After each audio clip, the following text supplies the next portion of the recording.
It's a small start, but we start small and then we'll grow big from there, hopefully. Yeah. This is the Innovation Collaboratory. The Innovation Collaboratory is Matt Mars's baby. So I'm going to give it to Matt Mars to talk to you about what our goals are with this space and everything that's associated with this space.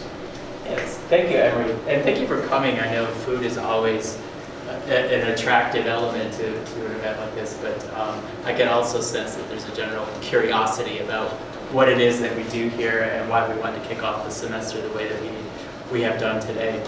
So thank you for coming. As Emery said, my name is Matt Mars, and I'm in the Department of Agricultural Education, Technology, and Innovation, which is also the home for this space. And so this space is the Innovation Collaboratory, which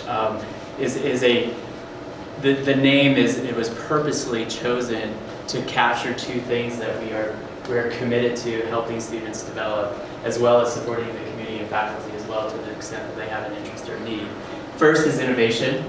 So the idea is that, there are schools elsewhere, some north of here, that really like to talk about innovation and brand things around innovation, and we appreciate that, but we really wanted to bring meaning and depth and substance to the idea of innovation and try to create new opportunities for Cal students, whether freshmen or seniors or graduate students, postdocs, not really students, but emerging professionals, as well as faculty and community members, where they can come and pursue their innovative ideas in a supportive and collaborative environment. So there's innovation, disruptive ideas that are all about empowering people to create the change that they're looking for. And whether it's in the sciences, whether it's in education, whether it's in a purely business context, it's all welcomed here.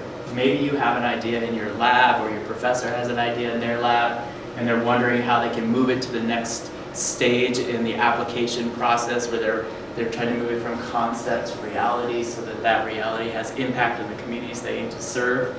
This would be a space that we would like people to think about and to reach out to us and say, hey, how do we use this space to move our ideas forward? How can we help you connect with people that could help move your ideas forward? So yes, Emery will talk, I think, just a little bit about some of the stuff that he's doing in the community, but we do have formal classes in here. I know some of you have hung out with me in this space. So we have an entrepreneurial leadership course. That is not a business course, and we want to be really clear about that. It's a strategy course. And it's the idea is, how do you mobilize people and resources to move forward on disruptive ideas that have the potential to change your communities, your professions, your organizations. And it turns out entrepreneurial strategy is a really great model or framework for working that forward. We also have an innovation course that's offered in this space. And when we think about innovation, we're thinking about change and we're thinking about disruption. And we teach that class in the context of organizations. So what we do know is most of the students that come through our doors are likely not going to be entrepreneurs, or at least are not on a direct entrepreneurial path. And we're quite okay with that, but we also know that all of us find ourselves living and working in organizations, right? That's a reality of the world of work. And organizations are composed of people, and people make decisions, and people behave in certain ways.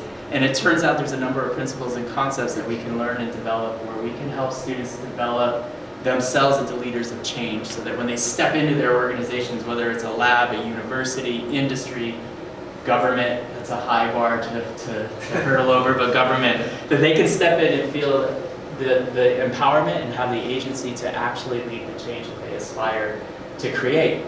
And it also turns out, I don't know if any of you are aware of this, but people are hard to change, right? People are very resistant to change. Any of you listen to Freakonomics radio sometimes on the weekends?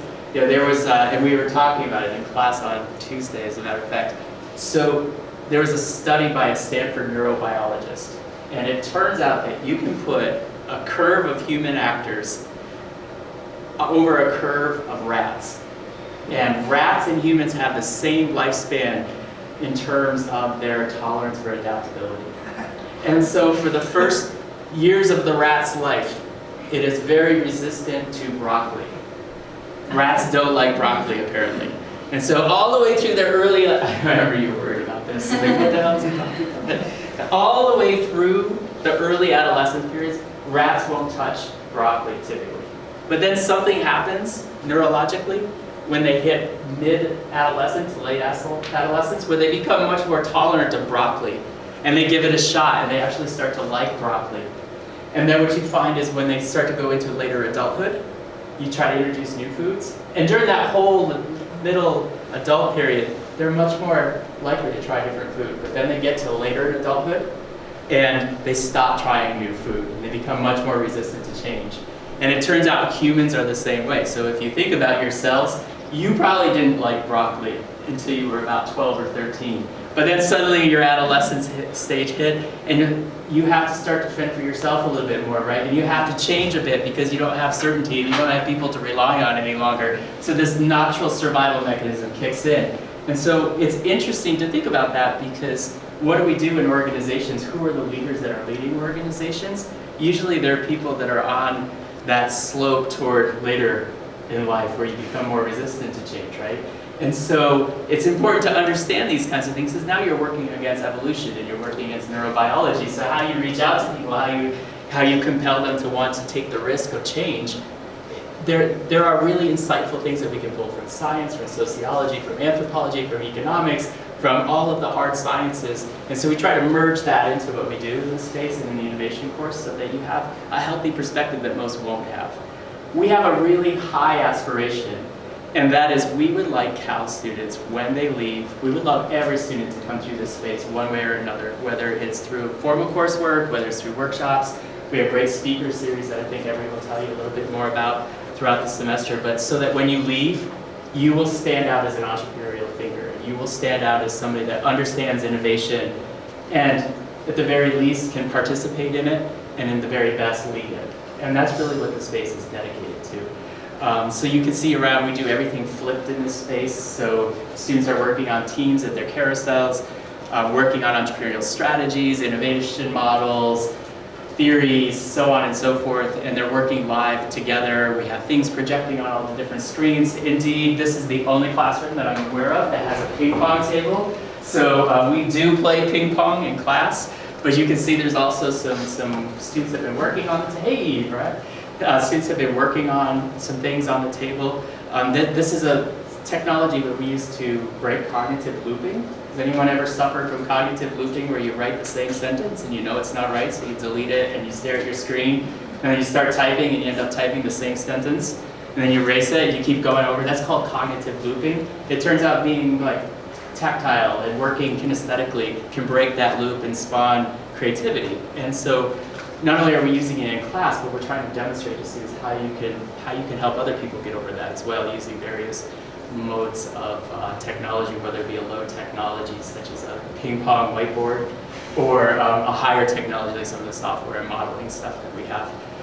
Emery, what else am I? Oh, I wanted to say, as of this space also, it's partially through the generosity of the Dorrance Foundation. So if you don't, you should check the Dorrance Scholarship Program out. It's pretty amazing. It's for first generation college students that are high performing and have a lot to say about the world, but need some extra support, not to be successful in college, but to build their confidence so they can be change agents, and it works really remarkably well. So they funded a lot of this space and its renovation, so it's always good to recognize those folks. So Dr. Staten is here, and Dr. Anton is here from CALS to talk about a perspective. Dr. Staten is going to talk a little bit about why you might want to think, if you're a student, about entrepreneurial mindsets as it relates to the world of work, and even if you're not on an entrepreneurial path, why you ought to take this seriously and the resources and opportunities that may be afforded to you through the space. And I think Dr. Anden is going to talk a little bit about innovation and the translation of science. Yes. He's going to talk about the future markets. I'm a little worried that I've stopped liking broccoli about 5 years ago. Yeah. Well, let me throw in 2 more statistics actually that's fascinating. If you want, some of you have time, others of us it's too late. But if you want to like a new form of music, you need to do that before you turn 28. Because 95% of us, after we pass 28, will not pick up a new genre of music. We're resistant to that, no matter how hard you try. If some of you might want to like sushi, giving it a shot, you better do it and like it before you turn 35, Parker. I love sushi, but I Okay, it's a good thing, yeah, because after 35, there's a 95% chance that if you don't like sushi now, you will not give it a chance later. 95% chance of that. So sometimes you just have to accept that it is what it is. So with that said, the last thing, Emery and I wanted to show you our puppets. So, yeah, so this is, we practice what we preach. We're not going to do a puppet show. So don't worry. Sure. Yeah, put your phones away. It's It's not going to happen. But what we're using our puppets for is we're trying to do innovative things as well.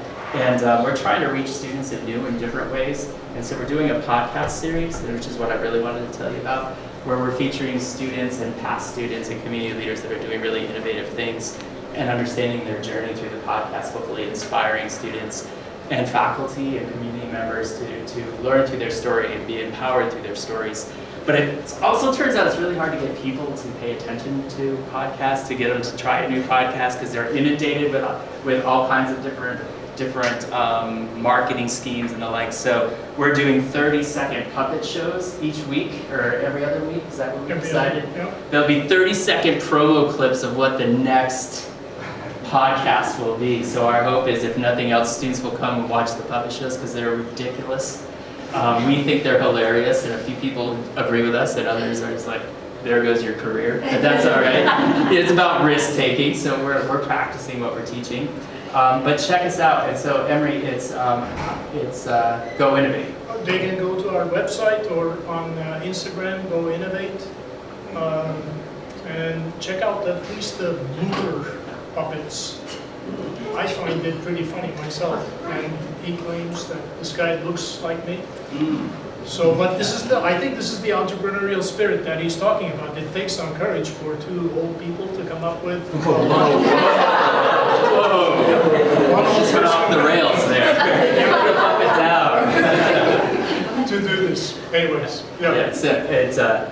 And we also don't know what we don't know. So we imagine the space being used in a number of different ways that we haven't even thought about or explored. And so if you have ideas of how you think we could use the space, we would be keenly interested in hearing from you. So we're delighted that you're here and that you're able to see our space. Last year was kind of our soft launch of the space, and this year we are certainly in it to win it. So we're glad you're here.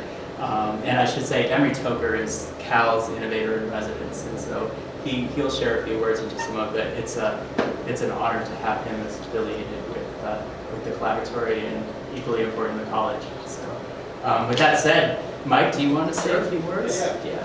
Thanks, Matt, and welcome everybody.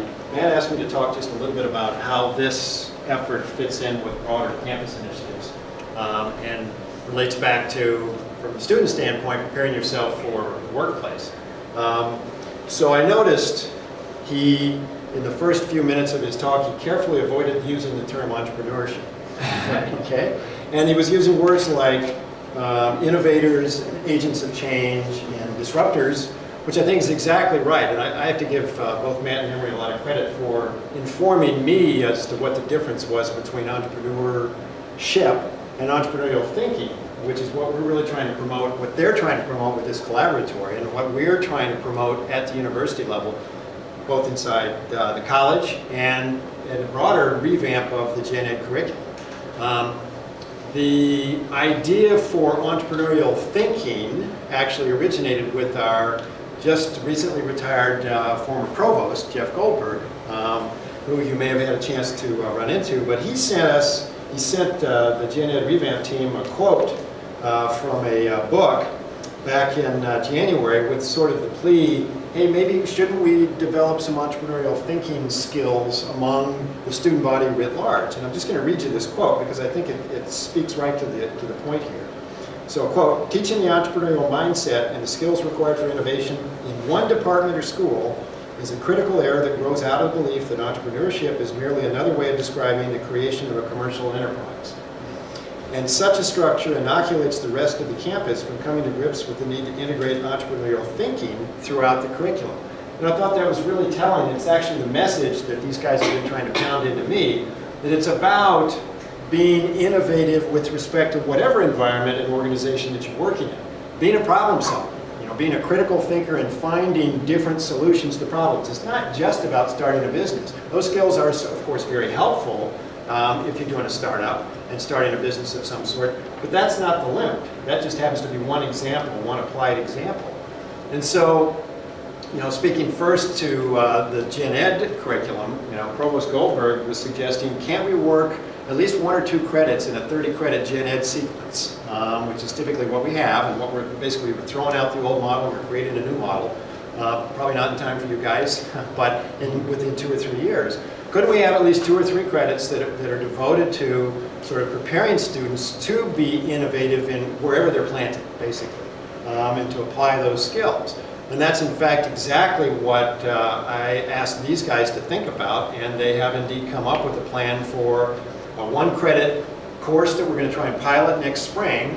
That would be, the idea is to be able to offer it on a scale that freshmen and sophomores would take this as part of a short menu of Gen Ed skills courses that they could take, and to introduce them to how to be innovative and creative in whatever environment you happen to be in. I'm not going to steal their thunder. I mean, that will roll out. At the same time, CALS as a college is incorporating this into our broader preparation of students in terms of career skills, because this is what employers tell us. Nationally, the surveys, and this just comes from a March survey from the National Association of Colleges and Employers, the top 4 competencies valued in new college hires, companies report, are in order: critical thinking, problem solving, teamwork and collaboration, professionalism/work ethic, and oral and written communications. In other words, it's not really what you know, but it's what you can do with what you know and how well you can communicate that. That's what employers are looking for. Our own employer advisory board panel for our CALS Career Center has, in addition to all that, which they fully endorse, has also told us that what distinguishes the top candidates for jobs, and these are the HR folks, so these are the recruiters, it's not the technical expertise in the major, because they assume that by the time you get to that stage in an interview process, you've got that down. But it's the ability not just to list the experiences that you had while you were here, the experiential learning, the projects that you did in courses, these sorts of things, but to have sat back and reflected on what you took out of those experiences and how they can be applied subsequently in ways that distinguish you as a candidate from somebody else that's applying for the job. So it's that ability to sort of see the big picture, to be able to pivot and be agile in different situations, and come up with some problem-solving activity or a technique or whatever, and to be able to reflect on that's how you manage to accomplish it. And most students coming out don't do that very well, in large part because we don't give them time for that sort of reflection. We don't press them to do that sort of compilation or assessment of their experiences. And I have a feeling that by working with these guys and through the Collaboratory and applying what they're offering in multiple different kinds of settings, you will acquire that just naturally. Because you will be mentally sufficiently agile to be able to say, what worked over here and how can I transplant it over to this particular problem? So that's what we're hoping to accomplish with all of this. I'm sure, I don't know if that's what you guys are hoping, but that's what we're rooting for in terms of what they're doing, and we fully support it. So by all means, get engaged. Thank you. Thank you. Well, I'll introduce Dr. Anton Parker, Parker Anton, and I asked him to please talk about, for those of you who are either faculty or who see some research in your future, and if you get involved in research, I'm presuming that you're interested in converting that research into impact to make life better for people, including for yourselves. So some of the efforts associated with that, please. Great, thank you. So research has changed dramatically in the last 50 years or so in research universities. The whole research enterprise that we know of today arose after World War II with massively increased funding, federal and state funding for research. And the institutions like the University of Arizona or Stanford or Berkeley or wherever you might know that you think about research really arose due to decades of increased funding. And I'm going to go back to when I was just starting to like broccoli and going into college. And I can tell you that the difference between the environment now in terms of research and this whole idea of entrepreneurial thinking and entrepreneurship is completely different. We had no clue back. There was nothing back then that even hinted of any kind of acknowledgement or training. And so the kinds of people that took research and became entrepreneurs with it, it was just random. Maybe a few percent did, maybe somebody did it, maybe have incredible proclivity. Now, as we move forward and we're seeing the notion of entrepreneurship and entrepreneurial thinking being more and more embedded into our lives and into science, we're seeing this have really great and fruitful outcomes. And one of the ways we see that in terms of entrepreneurial thinking, because if you think about science and you think about creative thinking and the real disruptors in science, it's not about the coursework. In fact, if you compare the European system for graduate education and the American system, the European system has no coursework whatsoever. You're completely doing an internship and you're working under someone and you're learning. And it turns out that the outcomes for that in terms of research productivity and transformational outcomes is the same as ours. Because the parts of research that really make a difference is the creative thinking and the entrepreneurial thinking that you can bring to your research. A cliche that I often take, the apocryphal saying that I like to use is that Henry Ford once said that if I asked my customers what they wanted, they would have said a faster horse. So he wasn't thinking that way. He was an entrepreneurial thinker as he became an entrepreneur in the business space. So it is that transformative thinking which comes up with the really great ideas that push research forward. In terms of undergraduate, research is becoming a much more embedded and important aspect of what we do. In the College of Science, the majority of undergraduates have a research experience, and there's a very important reason for that. Number one, because data shows that the outcomes for those students is much, much better. There's no greater predictor for the persistence of first in family and underrepresented minorities to persist in STEM fields than a research experience. And so it's becoming more and more embedded, and it's becoming more integrated with the notion of entrepreneurship. And we're really excited about what's happening here in Cal because this is the first in kind, I think, outside of the business school for this kind of thinking. And so we are actually embarked on a major initiative to embrace and enhance our undergraduate research experiences in the college, partly for the things that it brings that aren't your coursework or the math or whatever it is you might learn in your classroom. It's really that other stuff that often has the most impact on you. In terms of moving research forward, there's also been a tremendous change over the last decades in the notion of how we move discoveries to impact. Okay? Post-World War II, universities grew up and they had a notion that it was scholarship and you create discoveries. And then the notion of moving those ideas to something impactful in market was something done by industry. And there was a bifurcation there. Now what we're seeing in science, in universities in particular, is that has completely disappeared over the decades. So that now we are embracing a mission which takes us all the way from discovery to impact through that entrepreneurial sort of pipeline. And that manifests itself often in science, in intellectual property protection, patents, copyrights, and those kinds of things, because that gives you that nugget around which you often, although not always, can create an enterprise such as a company.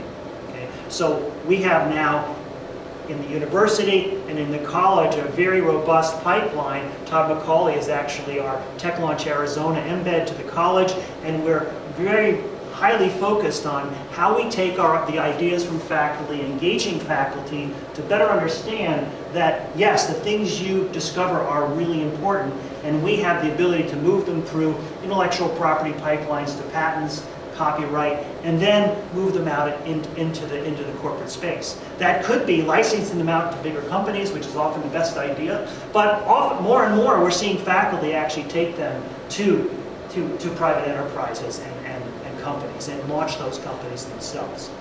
The manifestation of this this notion as being embedded into the university system of the United States is the fact that while we have a senior vice president at the university who oversees research, called the Vice President for Research, just this year we hired our first Vice President for Research and Innovation. So this notion is embedded at the highest level of universities now, that it is not just research, but is taking that research and having real world impact. Whether it's your ideas for a social change company or some engineering discovery that might impact the world, that is now part of what we do, and we're really excited to have the Collaboratory here as part of our effort to move that forward. So we're really excited about what's going on, and I can tell you, having been in research my whole career, I'm actually a biomedical researcher by training, and seeing the breadth of science happening, haven't been more excited about what's happening, partly because of this move towards creating impact from the discoveries that we make. Thank you.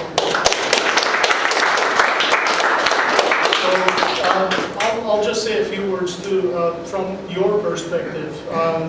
So I was lucky enough that I got into first entrepreneurial thinking and entrepreneurship and so on. And to me, at least personally, it was the best thing that ever happened in a big sense, like discovering who I was, who I could be, and so on and so forth. Things that I think I might not have been exposed to if I had selected the typical student career of study something, get a job, and stick with the job, and so on. And so I'm going to tie that to two challenges. One challenge that I want to say a few words about is the challenge that we have about how do we teach this entrepreneurial thinking skills over to you as students to the level that you want to take it up to. We claim that we really know the content material very well, and we believe that it's teachable, but the problem that we're having, as you can see by the size of this crowd, is that engagement is a difficulty. The first task that we have before we can deliver what we think we can deliver is to get you to be interested for good reasons, not to satisfy me or Matt, but because it will be good for you. And how can I say that in any way other than using myself as an example, that it was extremely good for me? So somebody said, anything that's significant starts off with like 2 or 3 dedicated people. You who came here today are those dedicated people with whom we need to build a seed and make it grow. Again, not for us, for you and for your peers, as to why entrepreneurship is and entrepreneurial thinking is going to end up being so critical, not just for getting a job, not just for building wealth and so on, but in terms of understanding who you are and who you can be. I'm that much of a believer in this concept. So we are here. Our rooms are just across the street here. We're always here to talk to you one-on-one on anything to do with entrepreneurial thinking and innovation and so on and so forth. If you want a slightly safer place to start without having to face us and so on, we thought about that too. And if I may spend 1 minute showing you something here, this will hopefully tie in. So I've been thinking about how do we teach this stuff to the largest population possible. So we created this platform over many, many years. And the idea is to give an entry point for any student, any faculty member, or anybody from the community at any level of development associated with entrepreneurial thinking, innovation, entrepreneurship. So if you're thinking about an innovation and you declare yourself as a beginner, a total beginner, white piece of paper, start from scratch, there's a point for you to enter, and it will take you through various steps, and I call it on-demand delivery of information. So we'll ask you a question about your innovation or a problem that you're struggling with or something that you want to change in life. It will ask you some questions. If you can't answer it, it will provide you some guidance with typically 5-minute videos on what is it that we're asking for, how have other people attacked this, and so on. At some point, you're going to generate maybe an idea, and you believe that your idea already now, you're not seeking for a solution to a particular problem, then you could start from here. And then at some point, you may think that you have such a good idea that you need additional resources, typically in the form of investment. That's the entry point over here. The probability that your innovation can be implemented and can make a difference. If you want to, you can do this all on your own. What is needed is determination. If you are determined enough, and if you want to spend the time, you can go through this whole thing on your own with zero experience in business, in accounting, in anything else for that matter. That's the way we attempted to design this thing. So this platform is available to you as well as to the entire world. To date, 5,000 people have used it. At CALS, so far, maybe 3, 4, 5. So this is a start. We will start promoting this also maybe on our podcasts and so on, but it's available for you today, and you can get started tonight from a blank piece of paper. Matt, back to you. Yeah, so I'm going to just do a couple of very brief closing remarks, and then we should eat food and we can answer questions and like. But what Emery's talking about just reminds me of a very important point, is that the Collaboratory certainly is a physical space, but it's very much an initiative as well. So there's some virtual things that are going to be happening. There's some community events that we're planning. And so you can engage in multiple different ways. And again, I invite you, I encourage you, if you are thinking of this space in the context of a particular need or demand that you have, we would be interested in talking to you, because we want to maximize and leverage this space. And as long as it has an element of I'm from New England, and one of our sayings, I don't know, Parker or Marianne, if you ever heard this, but it's like, we only want people that are full of piss and vinegar. Do you remember that saying? Yeah. So we want you to come. If you have like a fire in your belly and you're not satisfied with the way things are, and the status quo is not appealing to you, whatever it is you want to do, we would like to talk with you about how we can help you do that. Okay, so this space is very much an innovative tool, and if it's going to be an innovative tool, it needs to be flexible. And we will be some if we're not that. So the last thing, September 18th at 4:30, we're going to be kicking off our workshop series with some outside speakers. And on September 18th, Jean Gribben is going to be coming from Beads of Courage. And we chose that very specifically because Beads of Courage is a social enterprise. It was launched by Jean when she was a PhD student in the College of Nursing. And if you don't know what Beads of Courage is, it's a nonprofit organization that started in Tucson and now has a global presence.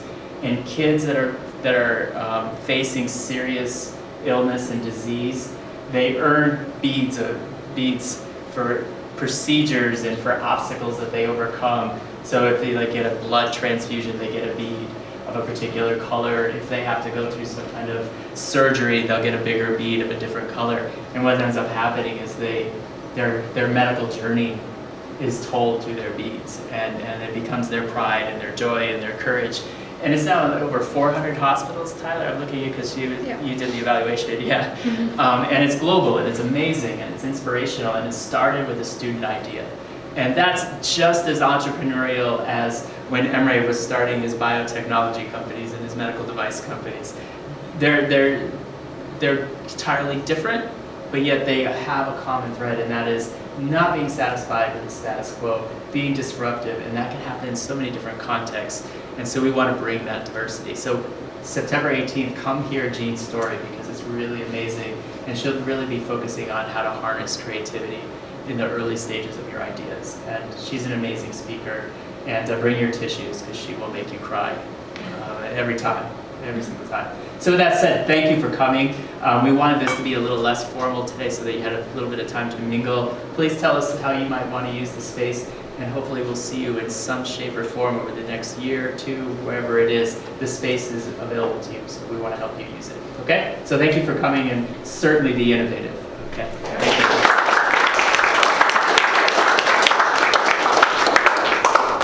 And like our what do we do, Emery? How do they like our podcast? I don't even know. Go innovate. Go innovate and like it or follow it. Do whatever. I don't know what to do. Tweet it. I don't know. Whatever you do with social media. Change, right? I know. No, I'm just too simple to figure it out. That's what it is. Basically, spread the word to your colleagues that there is a service available to you here that we claim is Yeah. going to be useful, and then you can let us know 20 years down the line Yeah. if we were right or wrong. We'll be inviting you back to give the talk. That's the goal. Yeah. Thank you. Mingle, Mingle, eat, Yeah. play ping pong, it rolls out, have fun. Sure. Yeah, so you can follow that clearly on Twitter, and then you can go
Basically,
Yeah, more than 500